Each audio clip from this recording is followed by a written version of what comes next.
দর্শক এই মুহূর্তে দেখতে পাচ্ছি অবস্থা এক পর্যায়ে আবারও মানে মানুষজন দৌড়াদৌড়ি করছে। আসলে একটু দর্শক একটু দেখাবো আপনাদেরকে, মানুষজন কিন্তু দৌড়াদৌড়ি করছে, দৌড় দিয়ে কিন্তু প্রথম বছর থাকা ওরা অবস্থা সুযোগটা নিয়েছিল, কারণ আমরা অনেকে জানি না। ওরা যাইয়া পরবর্তীতে পুরো কলেজ প্রশাসন একটা ভাঙচুর করেছে, এবং কি প্রত্যেকটি ডিপার্টমেন্টে ওরা হামলা চালিয়েছে, তাণ্ডবে শিক্ষকদের গায়ে হাত দিচ্ছে। না, শিক্ষকদের ঘটনাটা আসলে সত্য না, কিন্তু আমাদের যে কলেজে এটার ভিতরে যদি আপনি যান তাহলে দেখতে পারবেন যে এখানে কোনো কিছু অস্তিত্ব নাই। বই থেকে ধরে প্রত্যেকটা জায়গা লুটপাট করা হয়েছে, এবং তারা এগুলো সব কিছু নিয়ে একটা আনন্দ। গ্রুপ যারা খুলেছে এই গ্রুপের পিছনে কারা কারা জড়িত আছে, আওয়ামী লীগ আছে না ছাত্রলীগ আছে, যারাই জড়িত আছে, যারা এই যে বিশৃঙ্খলাগুলো করতে চায়, এদেরকে যদি চিহ্নিত না করা হয় তাহলে জাতি আরো ভুগবে, জাতির আরো সামনে ভয়াবহ অবস্থা হবে। এদেরকে যারা লিড দিচ্ছে নিশ্চয়ই কোনো না কোনো তারা ফায়দা লোটার জন্যই এই কাজগুলো করতেছে। অর্থাৎ শিক্ষার্থীদের যেন কোনো ফাঁদে যেন পা না দেয়। এরা মূলত সন্ত্রাসী, এরা শিক্ষার্থী হতে পারে না, এবং অনেকগুলো কলেজ মিল্লা সন্ত্রাসী কিশোর গ্যাং মিলে এই আজকে সর্বশেষ সংবাদ। ঢাকা পলিটেকনিক ও বুটেক্স কলেজ শিক্ষার্থীদের মধ্যে বর্তমান যে সংঘর্ষ বিরাজ করছে তারই সূত্র ধরে কিছু সুবিধাবাদী দল ফায়দা লুটছে। তো বন্ধুরা, বর্তমান ঢাকা কলেজ শিক্ষার্থীদের অবস্থা খুবই ভয়াবহ। ভিডিওটি না টেনে অবশ্যই শেষ পর্যন্ত দেখবেন এবং লাইক কমেন্ট শেয়ার করে আপনাদের মতামত জানাতে অবশ্যই ভুলবেন না।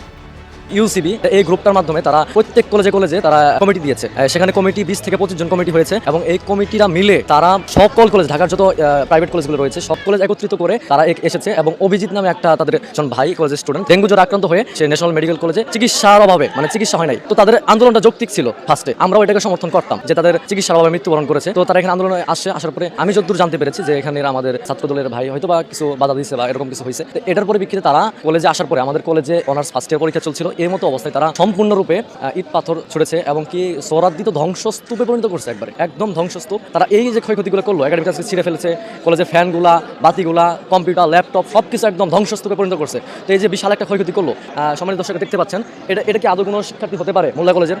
তো তারা টাকার গরমে সমস্ত কলেজ থেকে ভাড়া করে গুন্ডাবান্ডা, ঢাকার যতগুলো কলেজ ছিল, ideal college, city college, Dhanmondi college, সব কলেজ থেকে নিয়ে এসে এই হত্যাযজ্ঞ করে চালাইছে। তো আমি যতদূর মনে করি যে এটা সম্পূর্ণরূপে কবি নজরুল এবং সোহরাদ্দির উপরে অন্যায় হয়েছে। গ্রুপ যারা খুলেছে এই গ্রুপের পিছনে কারা কারা জড়িত আছে, আওয়ামী লীগ আছে না ছাত্রলীগ আছে, যারাই জড়িত আছে, যারা এই যে বিশৃঙ্খলাগুলো করতে চায়, যেমন ঢাকা পলিটেকনিক এবং বুটেক্সের যে সংঘর্ষ হয়েছে, এই যে যারা করতে চায় এদেরকে যদি চিহ্নিত না করা হয় তাহলে জাতি আরো ভুগবে, জাতির আরো সামনে ভয়াবহ অবস্থা হবে। রাজনৈতিক ইন্ধন ছাড়া তো এটা সম্ভব না। রাজনৈতিক ইন্ধন অবশ্যই আছে, তাদের নিজস্ব রাজনৈতিক এজেন্ডা বাস্তবায়ন করার জন্য তারা এই সমস্ত কার্যক্রম চালাচ্ছে। যেভাবে হামলা হয়েছে এখন অনেকে হয়তো হাসপাতালে আছে, এবং অনেকেই ভয় এবং আতঙ্কে রাত কাটাচ্ছে। এখানে অনেকেই তৃতীয় পক্ষ অবশ্যই আছে, কারণ তারা মাস্ক পরা এবং তাদের হাতে লাঠি ছোটা। তুলনামূলকভাবে যদি আমরা দেখি যে আসলে ওদেরকে আমরা অনেক সময় ক্যাম্পাসে দেখি না, কিংবা মহল্লার বাইরের অনেকে এর সাথে জড়িয়ে গেছে। না চেনার কারণে দেখা গেছে আমরা নিয়ন্ত্রণ নিতে পারতেছিলাম না। এক পর্যায়ে কিছু শিক্ষার্থী সামনে থেকে নেতৃত্ব দিয়ে কিছু শিক্ষার্থীরা অলরেডি মাহবুব রহমান মোল্লা কলেজ থেকে রওনা দিচ্ছে, কিন্তু আমরা চাচ্ছিলাম যে একটা শান্তিপূর্ণ সমাধান। যারা দোষীদেরকে খুঁজে আইনের আওতা আনা, কারণ এদেরকে যারা লিড দিচ্ছে নিশ্চয়ই কোনো না কোনো তারা ফায়দা লোটার জন্যই এই কাজগুলো করতেছে। অর্থাৎ শিক্ষার্থীদের যেন কোনো ফাঁদে যেন পা না দেয়, শান্তিপূর্ণভাবে শিক্ষার পরিবেশ যেন সুন্দর থাকে সেই কামনা করি, এবং সেইটাই আমরা করার জন্য সেই সকাল থেকে অবধি চেষ্টা করে যাচ্ছি। হঠাৎ বিকট শব্দ ক্যাম্পাসে মুহূর্তে রণক্ষেত্র পরিবর্তন করে ফেলাইছে এই মাহবুবুর রহমান মোল্লা কলেজের শিক্ষার্থীরা। তারা চাপাটি, তারপরে জাহার, চাইনিজ কুড়াল বলে এগুলাকে, তারপরে লাঠি, যেরকম দরকার সন্ত্রাসী কার্যক্রম চালানো সব চালাইছে। এবং আমরা পরীক্ষা দেওয়া অবস্থায় জানলার কাজ, গ্রিল সব ভাঙা ফেলছে। আমরা পরীক্ষা থেকে উঠে আসার পর আমাদের কবি নজরুল কলেজের অনেক শিক্ষার্থীকে মারধর করছে এবং আহত করছে, অনেকে ঢাকা মেডিকেল কলেজে ভর্তি আছে। এরা মূলত সন্ত্রাসী, এরা শিক্ষার্থী হতে পারে না, সন্ত্রাসী, এবং অনেকগুলো কলেজ মিল্লা সন্ত্রাসী কিশোর গ্যাং মিলে এই আক্রমণটা চালায়। এগুলা সম্পূর্ণ তৃতীয় পক্ষের হাত আছে। তৃতীয় পক্ষ ছাড়া শিক্ষার্থীরা এগুলো করতে পারে না, তৃতীয় পক্ষে ছাড়া এটা সম্ভব না। কোনো তৃতীয় পক্ষ ইন্ধন দিচ্ছে শিক্ষার্থীদের মধ্যে। আরেক স্টুডেন্ট একটা শিক্ষা প্রতিষ্ঠানে ভাঙচুর করে লুটপাট করে, কেন? স্টুডেন্ট তো আমরা এই শিক্ষা আমরা পাই না, এই শিক্ষা তাদেরকে দেওয়া হয়নি। তারা হচ্ছে এই ভাঙচুর করে গেল, লুটপাট করলো। এই ড্রাইভার আজকে হসপিটালে যত রোগী ছিল সব রোগী বের করে দিচ্ছে, যারা চিকিৎসাধীন ছিল, আইসিইউতে ছিল, ওয়ার্ডে ছিল, সবাইকে বের করে দিচ্ছে। এই যে যারা আজকে চিকিৎসা অবস্থা ছিল তাদেরকে বের করে দেওয়া হয়েছে। তারা যদি আজকে কিছু হয় এই ড্রাইভার কে নিবে? তারা কি ড্রাইভারটা নিবে? তারা কেউ তো ড্রাইভারটা নিবে না। এটা কর্তৃপক্ষে তো আমাদের উপরে সব ড্রাইভারটা আসবে। আর আমার স্টুডেন্ট হিসেবে আমার খুবই লজ্জিত লাগতেছে তাদের কর্মকাণ্ডে, আর আমার খুবই আতঙ্কিত। আমাদের যারা ফিমেল ফ্রেন্ডরা আছে, যারা ফরেনাররা আছে, সবাই আতঙ্কিত তাদের কর্মকাণ্ডে। আমাদের কাছে ফুটেজ আছে, আমরা উপর থেকে সব ফুটেজ ভিডিও করে রেখেছি। আমার ক্লাসের মধ্যে থেকে আমরা কিছু করতে পারতেছিলাম, আমরা দেখে ভয় পাচ্ছিলাম যে আমরা কোথায় যাবো।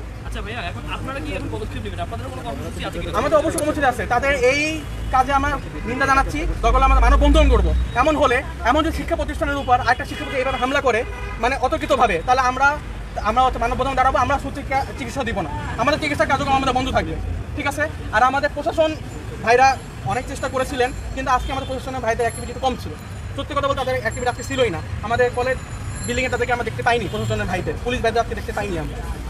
আচ্ছা, আমি হচ্ছে জাওয়াদ মালিক হিমেল, ঢাকা ন্যাশনাল মেডিকেল কলেজের 5th ইয়ার স্টুডেন্ট, ফাইনাল বর্ষে আমি আসি। তো এই ঘটনায় কোনো ডাক্তার কেউ আহত হয়েছে বা কোনো আমাদের হ্যাঁ, এই ঘটনার জন্য আমাদের যারা হচ্ছে কর্মচারী আর আমাদের যারা হচ্ছে গার্ড ছিল, গার্ডের 2জন আহত হয়েছে। আমাদের হচ্ছে হসপিটালের হচ্ছে যে অ্যাম্বুলেন্স এটা ভাঙা হয়েছে, আর ওখানে লুটপাট হয়েছে। আর আমরা শিক্ষার্থী, যারা সাধারণ শিক্ষার্থী আমরা বেরোচ্ছিলাম আমাদের মেডিকেল কলেজ থেকে, তাদের উপর হামলা হয়েছে। তারা তোমার এখান থেকে লাঠি ছোটা, তারপর হচ্ছে ইট মারতেছিল, তাদের শরীরে লাগছে। আমাদের নিচে যে ডিপার্টমেন্ট অ্যানাটমি ডিপার্টমেন্ট তারা ভাঙচুর করেছে, এটা মানা যায় না। দর্শক, এক শিক্ষার্থীর কথা আমরা শুনছিলাম। আমরা আপনাদেরকে একটু দেখাবো যে ন্যাশনাল ইনস্টিটিউট যে প্রধান ফটক বা যে মেইন গেট রয়েছে, মেইন গেটের সামনে পুলিশের নিরাপত্তা মানে কঠোর নিরাপত্তা জোরদার করা হয়েছে। সেটি কিন্তু আমরা আপনাদেরকে এই লাইভের মাধ্যমে দেখানোর চেষ্টা করবো। এবং এই যে ঢাকা ন্যাশনাল মেডিকেল ইনস্টিটিউট বা যে এখানে যে শিক্ষার্থী রয়েছেন, তিনি আসলে বলছিলেন যে আজকে যে ঘটনা যারা ঘটিয়েছে, যে কাণ্ড ঘটিয়েছে, এটি আসলে তিনি লজ্জাবোধ করছেন যে একজন যে শিক্ষার্থীরা যে এই ঘটনা ঘটিয়েছে, এটি আসলে তিনি খুব লজ্জাবোধ করছিলেন, এমনটি তিনি বলছিলেন। তো দর্শক, দেখছেন যে ঢাকা ন্যাশনাল মেডিকেল ইনস্টিটিউট যে হাসপাতাল যে রয়েছে, এই হাসপাতালের সামনেই রয়েছে এখানকার সর্বশেষ অবস্থা। যেমনটি দেখতে পাচ্ছি এই মুহূর্তে অবস্থা পরিবেশ একদমই স্বাভাবিক রয়েছে, কিন্তু এখন অবধি পর্যন্ত আমরা যেটি দেখতে পাচ্ছি, পুলিশের দিক থেকে কিন্তু এখানে কঠোর নিরাপত্তা জোরদার করা হয়েছে। কেউ যেন আর এখানে ভাঙচুর বা লুটপাট বা কোনো অহিংসতা বা কোনো বিশৃঙ্খলা সৃষ্টি করতে যেন না পারে।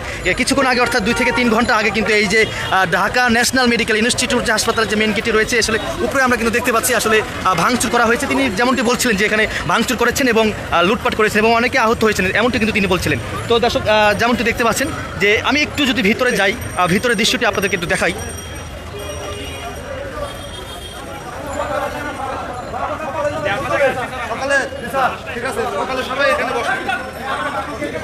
এখানে যদি একটু দেখাই দর্শক, এই যে ন্যাশনাল মেডিকেল যে হাসপাতাল যে রয়েছে, এই যে জানালা যে গ্লাস কিন্তু একদম ভেঙে চুরমার করে দিয়েছে। আসলে আমরা বিভিন্ন গণমাধ্যমে দেখেছি, এখানে যে একটা টেবিল দেখতে পাচ্ছেন, টেবিলও কিন্তু ভাঙচুর করা হয়েছে। এই যে গ্লাসগুলো দেখতে পাচ্ছেন একদম ভাঙচুর করে, কি বলবো, মানে দেখতেই তো পাচ্ছেন দর্শক লাইভের মাধ্যমে। দৈনিক ইত্তেফাক ফেসবুক পেজে সরাসরি দেখছিলাম। আমরা একটু কথা বলবো যে এখানে নিরাপত্তা প্রহরী। আচ্ছা, আপনি কি এখানে ছিলেন প্রথম দিক থেকে? আপনি কি এখানে ছিলেন? একটু জানার চেষ্টা করবো। আচ্ছা, আপনি কি এখানে ছিলেন প্রথম দিক থেকে? কি হয়েছিল মূলত যে ঘটনা কি ঘটেছে একটু বলেন তো আমাদের। আজকে আমাদের যে সময় বৃহস্পতিবার দিনকে হলো মারামারিটা হয়েছে, বাইরে পোলা মানে ন্যাশনালের কোনো স্টাফ বা কোনো কেউ এখানে মারধরও করে নাই। তারপরে তারা আসছে বিভিন্ন কলেজ থেকে আসছে, তখন সকালে কিছু প্রশাসন ছিল। যখন ওরা 12টার দিকে আসছে তখন কোনো প্রশাসন ছিল না। পরে এরা দুইটা বিভিন্ন ভাঙচুর ইমার্জেন্সি রয়েছে, যত কাজ এটিএগুলো ভাঙছে, আউটডোর এই যে ডেন্টালের এটা ভাঙছে, তারপর কোবালি ব্যাংকেরও এখানে ভাঙছে, তারপরে ভিতরে দুইটা অনেক মোবাইল, তারপর আমাদের এই পাশে একটা অ্যাম্বুলেন্স ভাঙা হয়েছে, দুইটা অনেক কিছু ভাঙা হয়েছে। কিন্তু এর সাথে আমাদের কোনো কিছু জড়িত ছিল না। হসপিটালের কোনো স্টাফ কিংবা বাইরের কোনো তাদের সাথে যে মারামারি এগুলো কিছুই হয় নাই। কিন্তু এগুলো হচ্ছে বাইরে হয়েছে, তারা এখানে যে সব কিছু ভাঙচুর করছে এবং বিভিন্নভাবে ভাঙা